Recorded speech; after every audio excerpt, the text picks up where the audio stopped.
Hey guys, Hejnewar here, and in this video I will take a look at one of the 4 factions of Song of Conquest, Barya. Barya is oriental looking faction of mercenaries and merchants, all going after the money. Their unit roster is composed of humans, Hejnewar and the Mist. Humans are generally focused around gunpowder ranged units and protecting them. Hejnewar are mostly support units that fill in the gaps. And the Beast is, well, a beast. Let's check them out. So first let's take a look at wielders, and the first one on the list is Wondercraft. She is a quite good early game hero that emphasizes defense and ranged combat. While strength of her army is pretty average, the synergy between units is quite good, with team carriers being able to build barricades and musketeers who can hide behind them. Her +1 range specialization will be good throughout the entire game, while her learning skill, while pretty useless at the beginning, can pay off pretty quickly as long as she explores and fights a lot. Overall, she is a quite decent wielder. Next one on the list is Nimander Breeze. In my opinion, he's the primary candidate for gathering everything that was left behind by your main hero, just thanks to his specialization. Plus 200 gold per turn can save you a small building slot and some resources early on. Combat training is a good skill for combat, but his starting army is the weakest that you can get in Barya, which makes him not a good starting hero. Captain Zafir Silkspool is next, and he is bringing quite interesting combination of melee offense skill and specialization in order magic. Other than that, he is not really a notable hero. His starting army is also quite weak, so he is not great at clearing early game threats. Alia Ardashir is hero specialized in ranged combat. Archery and plus 15 ranged offense from her specialization is right away giving her plus 25% ranged damage, which is a great bonus for her 10 Musketeers. And also thanks to them, cleaning them up is quite easy with her. Her lower combat statistics are fully compensated by higher movement and vision, and that will also be the case for any hero with lower combat statistics who comes after her. Really nice hero to start with. Big Gil Satterdown is our first mage on the list. He specializes in chaos magic and has pretty decent starting army, one that in my opinion might have good synergy. Tin carriers are pretty decent, and the pikemen can still sometimes make use of their barricades. One thing that I could mention is that no other wielder starts with drafts, and that would make him much more original choice. Other than that, he is still an interesting and strong wielder. Everything is the first Hejnewar wielder on the list. His starting army is quite good as well as his skill cunning, but unfortunately for him, his specialization is quite bad in the current meta, and his skill doesn't synergize with it.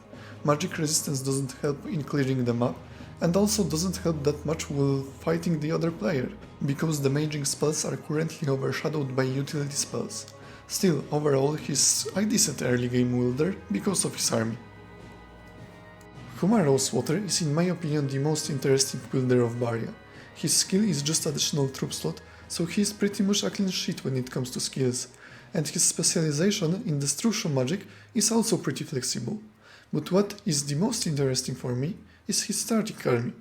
It is for me the strongest, but also difficult to play, yet pulling off cool plays with Sassanids can be very satisfying.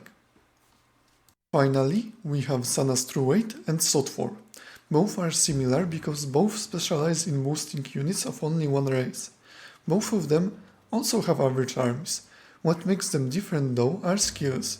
Sana's has guard, which increases melee resistance by 10% and is better in combat, while Sotfor has higher vision range, which is better while exploring uncharted lands. Well, that concludes this section. It is finally time to look at units of Barya. Beginning with tier 1 units, we have Pipers and the Drifts. Starting with Pipers, they are a unit that is not very good, neither in early game nor in late game. Their ability of Helpless makes them lose quite a bit of their damage. Their ability, Jig of the Jacks, is actually pretty decent in my opinion, and it can influence the game quite a bit. But overall, they are not a unit that you want to have or build a building for. It is pretty similar story with Steam Pipers. Despite being an upgrade and losing Helpless ability, in my opinion they are even less cost effective than Pipers. Their ability also got replaced, and instead of granting initiative, it now grants offense and defense, which in my opinion is way less impactful. Their only saving grace is actually their mana generation ability, but that does not justify anything beyond small stacks in your army. Next up we have Drifts, and in my opinion they are very good units. First, they cost the same as Steam Pipers right off the bat, and are even slightly stronger when it comes to stats than Steam Pipers. They also have quick ability, which means that they retaliate first, and this is a great bonus for survivability as well as for damage against any melee units. Their upgrade Dire Drifts are in my opinion even better. First, they are even more cost effective. Second, they get two new abilities. First is Persistent, which makes them always retaliate, which is a great synergy with Quick, and second is Weight, which makes them always move last, as long as there are no other units with Weight of course. Their problem is their lack of ability to generate mana, but that can be solved by having some 1 stacks of other units. Overall, very good unit. In medium building slot, so in tier 2, there are Pikemans, Musketeers, Tinkerers, Brutes and Sassanids. Let's start with Pikemans. Both Pikemen and Veteran Pikemen are really decent units. You can just put them in your army and expect them to do well. Their biggest drawback in terms of statistics is actually their movement. They are pretty slow at only 3 MP.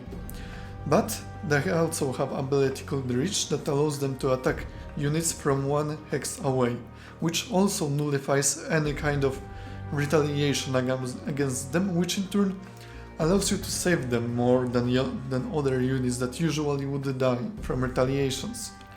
At the same time, they are both kind of hard to get, because you not only need to have mercenary headquarters, but also you need to have them upgraded with special upgrade that only then allows you to recruit them. They are overall pretty decent unit if you only get them. And next up are cream of the crop of the faction, Musketeers and Veteran Musketeers.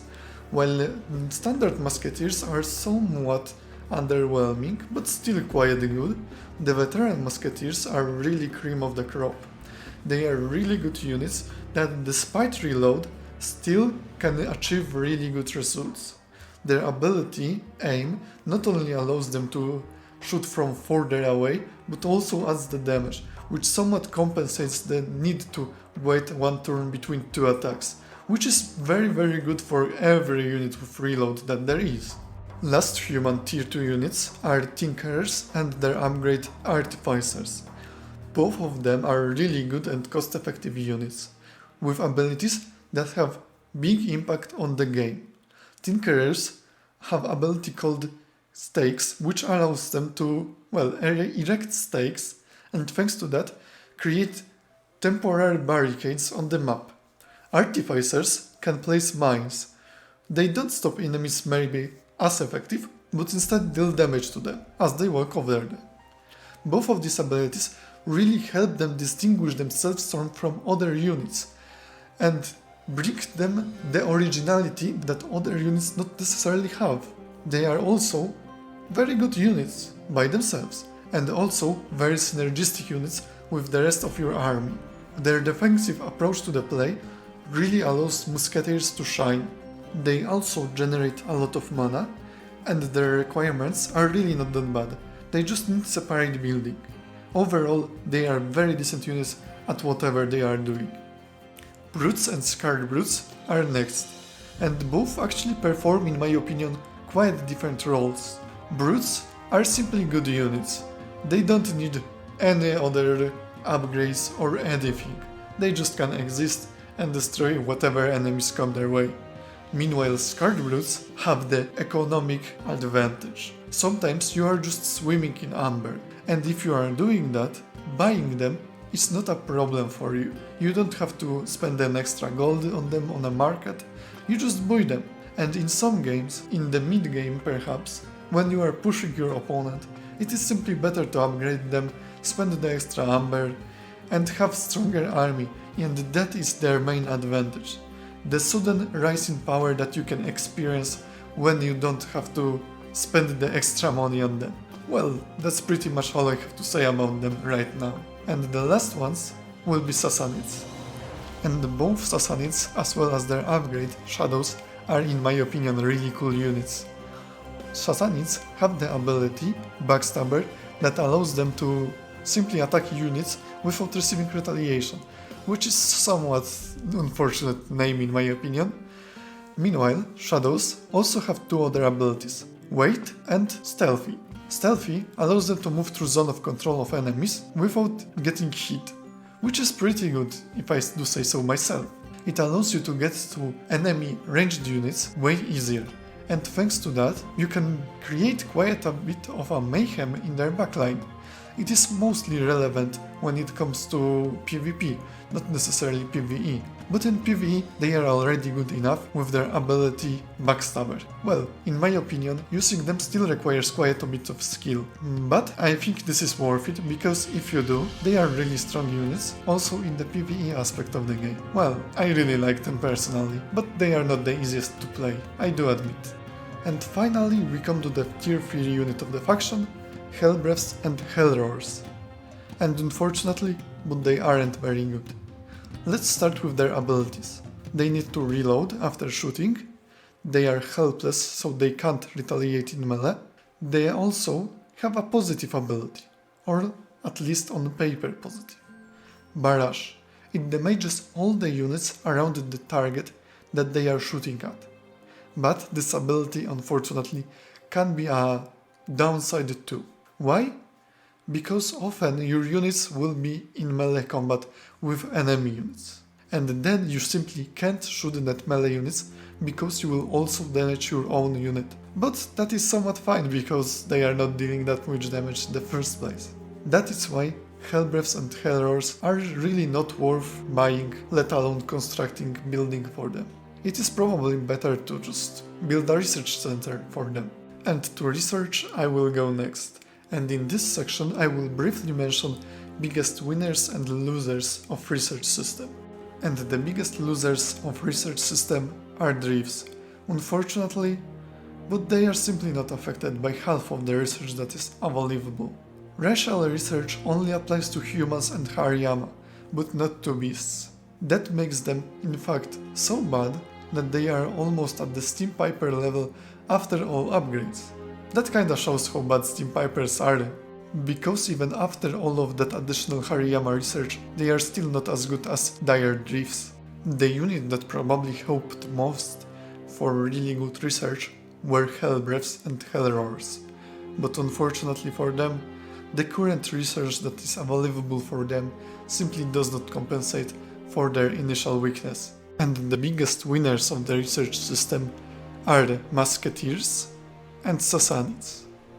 Or to be more specific, their upgrades, Veteran Musketeers and Shadows. Veteran Musketeers simply benefit a lot from additional damage that is available in Human Tree research. Meanwhile, Sassanids have very strong own research that gives them +1 movement points. And for them, this is a very impactful research. Overall, I think that Barya is a very interesting faction. Unfortunately for them, they lack the OP tools that other factions currently have. But in my opinion, that makes this faction even better. I enjoy it because it is more balanced than other factions, and I don't have to rely on the super OP tools like rats or something like that other factions have. This is a big plus in my eyes. They are also the coolest looking faction in my opinion, so that also adds to my enjoyment of it. Finally, I would like to show you the brief small tier list of all the units that I like to use in each of the stages of the game. So here it is. Well, that pretty much concludes this video. If you liked it, please leave a like and subscribe. Thank you all for watching and see you next time. Cheers!